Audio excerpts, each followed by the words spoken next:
IFG, Indonesia Financial Group. Kami hadir untuk menjadi kekuatan baru yang ada untuk melakukan perubahan di Indonesia. Dari bangsa untuk bangsa.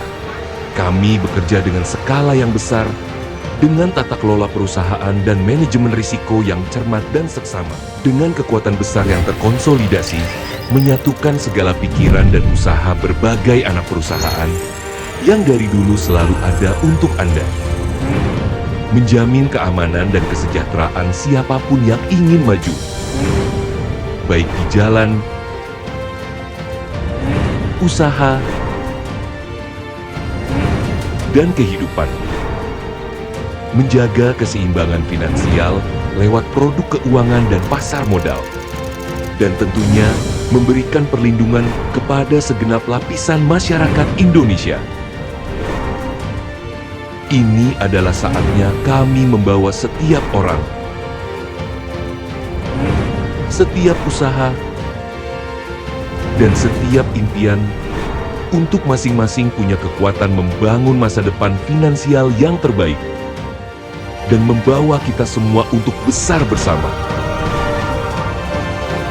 IFG, Power to Progress. Assalamualaikum warahmatullahi wabarakatuh. Alhamdulillahi nahmaduhu wa nasta'inuhu wa nastaghfiruh. Wa na'udzu billahi min syururi anfusina wa min sayyiati a'malina. May yahdihillahu fala mudhillalah wa may yudlilhu fala hadiyalah. Asyhadu an la ilaha illallah wahdahu la syarikalah wa asyhadu anna Muhammadan abduhu wa rasuluhu la nabiyya ba'dah. Allahumma shalli ala sayyidina Muhammadin wa ala alihi wa ashabihi ajmain, amma ba'd. Pemirsa dimanapun Anda berada yang dimuliakan Allah Subhanahu wa ta'ala, sahabat akurat dimanapun Anda yang berbahagia. Pertama, kita panjatkan rasa syukur kehadirat Allah, di mana pada kesempatan yang berbahagia ini Allah Subhanahu wa ta'ala pertemukan kita walaupun tidak bermuajahah secara offline. Tetapi mudah-mudahan pertemuan kali ini menjadi asbab bagi kita agar kelak kita dikumpulkan kembali oleh Allah di surganya Allah Subhanahu wa ta'ala. Pemirsa yang dimuliakan Allah Subhanahu wa ta'ala, Allah Subhanahu wa ta'ala menciptakan manusia dengan tujuan wa ma khalaqtul jinna wal insa illa liya'budun. Tidak aku ciptakan jin dan manusia kecuali untuk menyembah kepadaku, kata Allah. Itu artinya bahwa Allah menciptakan kita agar kita mau beribadah. Oleh karena itu, selagi kita masih diberikan umur, selagi kita masih diberi usia oleh Allah Subhanahu wa ta'ala, mari kita pergunakan sebaik-baiknya agar umur kita ini benar-benar berkah, agar umur kita ini benar-benar bermanfaat, khususnya untuk diri kita, untuk orang-orang yang ada di sekitar kita, dan untuk orang banyak. Allah Subhanahu wa ta'ala menciptakan kita manusia ini agar kita mau beribadah. Ada yang disebut dengan ibadah mahdhah dan ada yang disebut dengan ibadah ghairu mahdhah. Ibadah mahdhah itu jelas. Seperti ketika kita sholat, kita puasa, kita zakat, kita haji. Itu jelas, itu adalah ibadah. Dan itu disebut ibadah mahdhah. Sedangkan ibadah ghairu mahdhah di luar itu seperti salah satunya bekerja. Kita bekerja kalau kita niatkan itu karena Allah, maka pekerjaan kita ini mengandung nilai ibadah. Pemirsa yang dimuliakan Allah Subhanahu wa taala, oleh karena itu pada kesempatan ini saya ingin sedikit memaparkan tentang 4 etos kerja Islami yang dulu pernah disampaikan oleh baginda Nabi besar Muhammad SAW. Prinsip yang pertama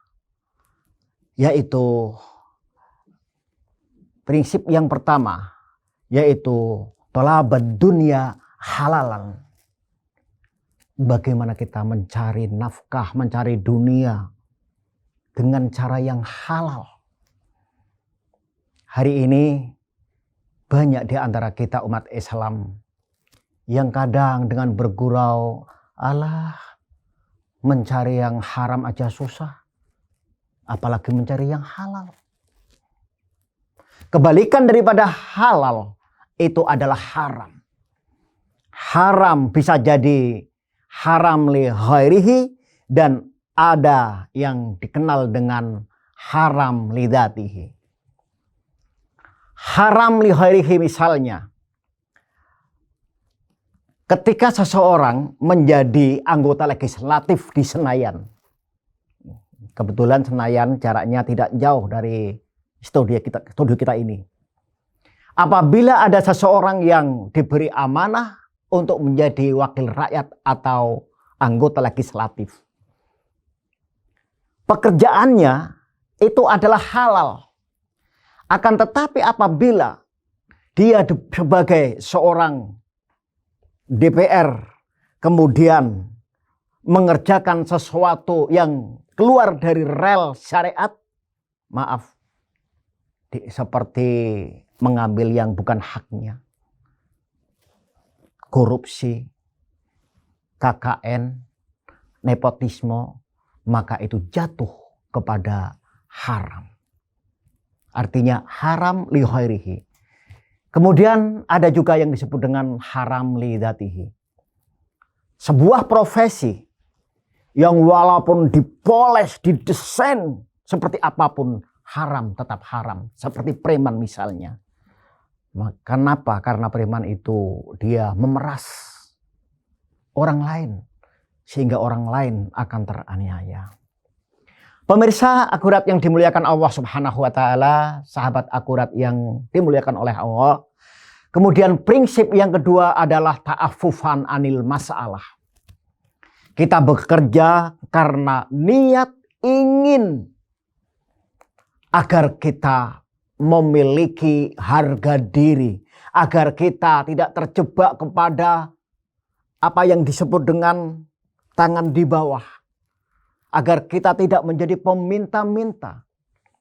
Seorang ulama besar yang bernama Syekh Ibrahim, beliau pernah ditanya, wahai Syekh, engkau seorang ulama, tapi kenapa kau masih berdagang? Maka dengan tersenyum Syekh Ibrahim berkata, saya berdagang karena saya menjaga harga diri. Saya berdagang karena saya tidak mau menjadi beban bagi orang lain. Prinsip yang ketiga adalah sa'yan ala iyalihi, karena ingin membantu perekonomian keluarga, karena ingin membantu kebutuhan keluarga. Oleh karena itu kita niatkan bahwa kita bekerja untuk memberikan nafkah kepada anak istri kita di rumah. Dan itu pahalanya sangat-sangat besar. Dan yang terakhir, prinsip etos kerja yang terakhir yaitu ta'atufan ala jarihi. Karena kita ingin meringankan tetangga-tetangga kita. Barangkali ada tetangga kita yang hari ini masih kekurangan. Mungkin kita sudah cukup, tapi ada di antara keluarga di depan, ke kiri, belakang kita yang masih sering menjerit karena kekurangan makanan. Maka kita niatkan kalau ada harta yang berlebih, kita bagi kepada mereka. Ini pentingnya the power of giving, kekuatan daripada sedekah. Kaum muslimin dimanapun Anda berada yang dimuliakan Allah Subhanahu wa Ta'ala, kalau keempat prinsip ini ada dalam diri kita, ketika kita sedang bekerja, maka insya Allah pekerjaan kita itu akan bernilai ibadah. Dengan pekerjaan yang bernilai ibadah berarti kita akan mendapatkan pahala. Mudah-mudahan kuliah singkat ini bisa memberikan inspirasi kepada kita semua. Mulai hari ini kita niatkan, kita bekerja untuk ibadah sesuai dengan apa yang dikehendaki oleh baginda Nabi besar Muhammad Sallallahu Alaihi Wasallam. Ini yang bisa saya sampaikan. Kurang lebih mohon maaf. Usikum wa nafsi bitaqwallah. Kita akan ketemu lagi pada waktu, gelombang, dan frekuensi yang sama. Wassalamualaikum warahmatullahi wabarakatuh.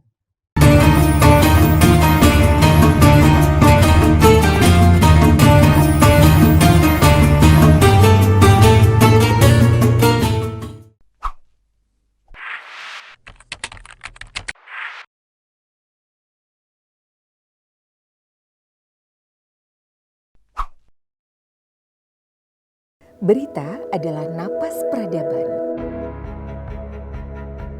menjadi tanda bergeraknya zaman.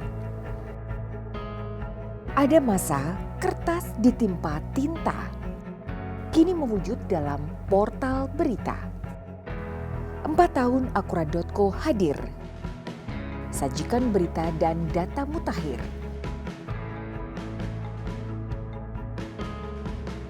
Politik, hukum, ekonomi, gaya hidup, hiburan, dan cerita orang tenar. Semua lengkap, cepat, tepat, dan benar. Sejak kejadian nggak sekolah. Langkah kami adalah nyata, penuh sukacita mencari berita, menelusuri jalan menggali fakta, menulis berbasis data. Berpegang teguh pada independensi adalah prinsip kami. Menguji informasi adalah kunci, tak campurkan fakta dan opini. Menjaga keseimbangan narasi. Inovasi adalah nafas kami. Kaum muda yang haus berkreasi. Kembangkan diri, adaptasi, kontribusi demi kemajuan negeri. Pernyataan sikap ini Mereka